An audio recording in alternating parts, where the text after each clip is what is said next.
Advocate Anil വിളയിൽ വളരെ കൃത്യമായി ഈ 2025 ദ്വാരപാലക പാളികൾ അവിടെ നിന്ന് കൊണ്ടുപോയപ്പോൾ തന്നെ ഇക്കാര്യത്തിൽ പ്രശാന്തിൻ്റെ പങ്ക് അന്ന് തന്നെ എല്ലാവർക്കും ബോധ്യപ്പെട്ടിട്ടുള്ള കാര്യമാണ്. പക്ഷേ SIT ഒരു മെല്ലെപ്പോക്ക് ഈ വിഷയത്തിൽ നടത്തി. പ്രശാന്തിനെ ആ സർക്കാരിൻ്റെ കാലത്ത് സംരക്ഷിക്കാനുള്ള എല്ലാവിധ നീക്കങ്ങളും നടത്തി.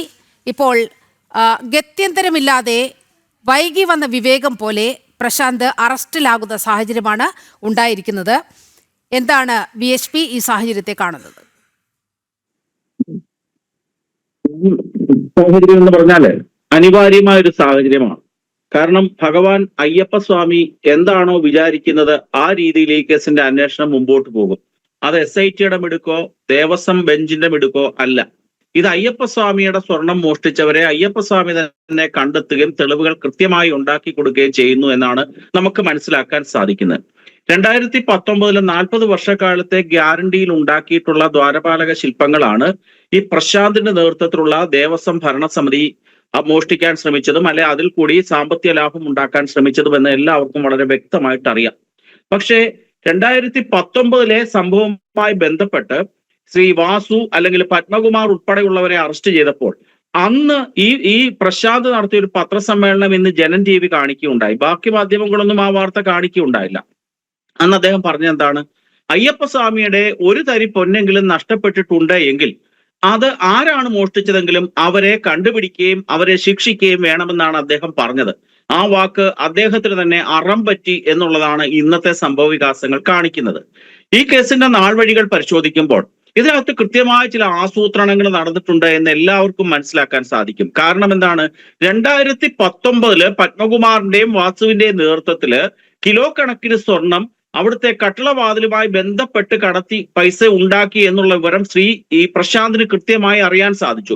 അന്നത്തെ മോഡസ് ഓപ്പറൻഡി എന്തായിരുന്നു? ഏതൊക്കെ രീതിയിലാണ് പത്മകുമാറും വാസുവും ഒക്കെ കൂടെ ചേർന്ന് ശബരിമലയിലെ സ്വർണം കൊള്ളയടിച്ചതെന്നും അതിൽ കൂടി എത്രമാത്രം സാമ്പത്തിക നേട്ടം ഉണ്ടാക്കിയെന്നും ഏത് നിയമത്തിന്റെ പഴുതിനെ അടച്ചുകൊണ്ടാണ്, ഏത് നിയമത്തിന്റെ പഴുതിൽ കൂടിയാണ് ഇത്തരത്തിലുള്ള തട്ടിപ്പ് നടത്തിയെന്നും ഈ പ്രശാന്ത് മനസ്സിലാക്കുകയും അതേ തന്ത്രം തന്നെ അവലംബിച്ചുകൊണ്ട് തനിക്ക് കിട്ടിയ 2-3 വർഷക്കാലം കൊണ്ട് പത്മകുമാറിനും വാസുവും കൊള്ളയടിച്ചതിനേക്കാൾ കൂടുതൽ സ്വർണം തനിക്കും കൊള്ളയടിക്കണമെന്നുള്ള ഉദ്ദേശ ലക്ഷ്യത്തോടു കൂടി തന്നെയാണ് ഈ കൊള്ള നടന്നിരിക്കുന്നത്. നമുക്കറിയാം ഇദ്ദേഹത്തിന്റെ മുൻകാല ചെയ്തികളും ഇദ്ദേഹത്തിന്റെ മുൻകാല സാമ്പത്തിക അവസ്ഥയും അല്ലെ പശ്ചാത്തലവും മനസ്സിലാക്കുമ്പോൾ ഇദ്ദേഹം സ്വന്തം ഗുരുവിനെ വഞ്ചിച്ചുകൊണ്ടാണ് രാഷ്ട്രീയത്തിലെ കാലുമാറ്റം നടത്തിയത്. എല്ലാ കാലത്തും ഇദ്ദേഹത്തിന്റെ പൊളിറ്റിക്കൽ ഗുരു എന്ന് പറയുന്നത് അല്ലെങ്കിൽ ഇദ്ദേഹത്തിനെ രാഷ്ട്രീയപരമായി വളർത്തിയ വ്യക്തി എന്ന് പറഞ്ഞ കേരളത്തിലെ മുഖ്യമന്ത്രിയായിരുന്ന ഉമ്മൻചാണ്ടിയാണ്. ഉമ്മൻചാണ്ടിയുടെ വിശ്വസ്തന്മാരിൽ ഒരാളായിരുന്ന പ്രശാന്തിന് ഉമ്മൻചാണ്ടി നേരിട്ട് ഇടപെട്ടുകൊണ്ട് നെടുമങ്ങാട് ഉൾപ്പെടെ നിയമസഭാ സീറ്റിലെ അദ്ദേഹത്തിനെ സ്ഥാനാർത്ഥിയാക്കി നിർത്തി.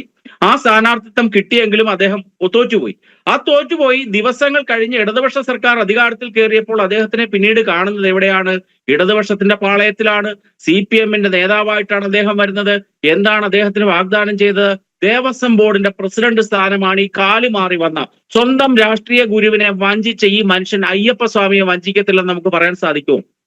മാതാ പിതാ ഗുരു ദേവോ എന്നാണ് പറയുന്നത്. ഗുരുവിനെയും വഞ്ചിച്ചു, അദ്ദേഹത്തിന്റെ ദൈവത്തിനെയും വഞ്ചിച്ചു. ഇനി മാതാവിനെയും പിതാവിനെയും വഞ്ചിച്ചിട്ടുണ്ടോ നമുക്കറിയില്ല. അന്നത്തെ അദ്ദേഹത്തിന്റെ സാമ്പത്തിക അവസ്ഥ നമ്മൾ നോക്കണം. അക്കാലത്തെ ഇദ്ദേഹവുമായിട്ട് അടുത്ത് ഇടപെട്ടിരുന്ന ഈ യൂത്ത് കോൺഗ്രസ് നേതാക്കന്മാരിലെ പലരും പറയുന്ന ഇന്റർവ്യൂകൾ ഇന്ന് സോഷ്യൽ മീഡിയയിൽ കിടപ്പുണ്ട്.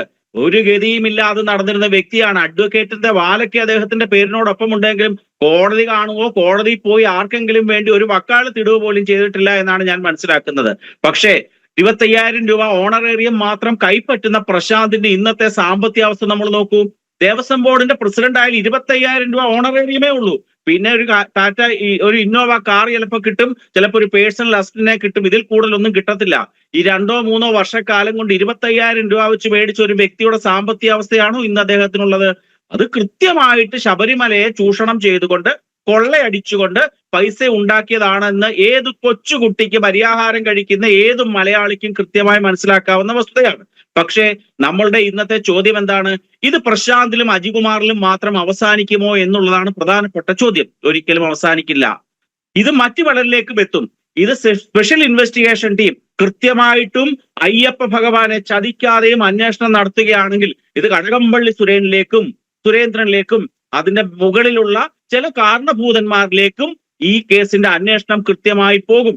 ഇന്ന് പ്രശാന്തിന്റെ വീട്ടിൽ കയറിയ പോലീസ് സംഘം ചില സാഹചര്യങ്ങൾ കൃത്യമായ തെളിവുകൾ ഉണ്ടാവുകയാണ് എന്നുണ്ടെങ്കിൽ ഇതിനകത്ത് AKG സെന്ററിലേക്ക് വരെ കയറാൻ, ഇന്നത്തെ പ്രതിപക്ഷ നേതാവിന്റെ ഔദ്യോഗിക വസതിയിലേക്ക് വരെ കയറാനുള്ള സാഹചര്യം നമുക്ക് തള്ളിക്കളയാൻ സാധിക്കത്തില്ല.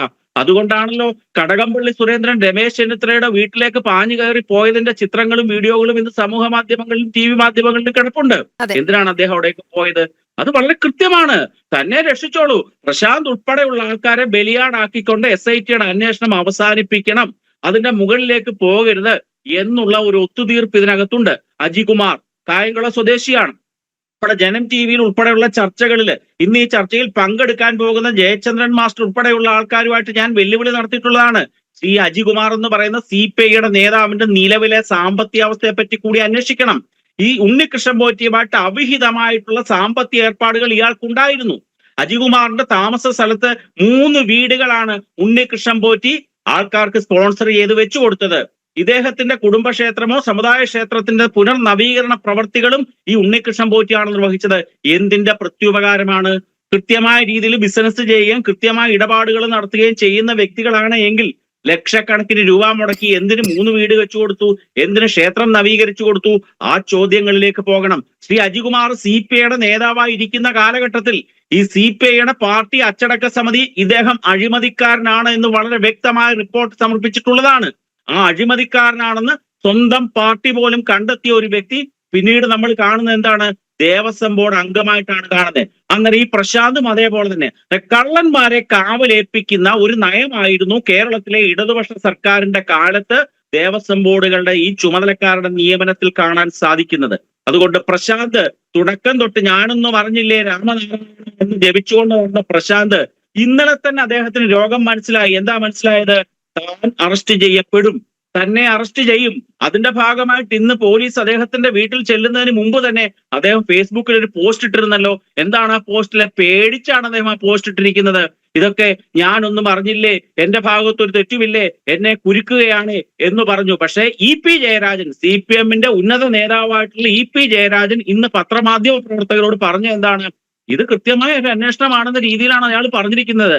EP ജയരാജൻ സമാനമായ നിലപാട് തന്നെ മുന്നോട്ട് വെക്കുകയാണ്. അതെ, ഒരു കാര്യമുണ്ട്, ഇവരൊക്കെ കൈയൊഴിഞ്ഞു. ഈ കൈയൊഴിഞ്ഞ സാഹചര്യത്തിൽ തനിക്ക് സഹായിക്കാൻ ആരുമില്ലെന്ന് മനസ്സിലാക്കിയ സാഹചര്യത്തിൽ പ്രശാന്തിനി എന്തൊക്കെ വെളിപ്പെടുത്തുമെന്നുള്ളതാണ് നമ്മൾ വളരെ സാഗൂതം കാത്തിരിക്കേണ്ട ഒരു കാര്യം. പ്രശാന്തിന്റെ വായിൽ നിന്ന് എന്തെങ്കിലുമൊക്കെ വന്നുപോയാൽ അത് കേരളത്തിലെ CPMന്റെ തകർന്ന് തരിപ്പണമായിരിക്കുന്ന പ്രസ്ഥാനമാണ്. ഇനിയും തകരാനൊന്നുമില്ല.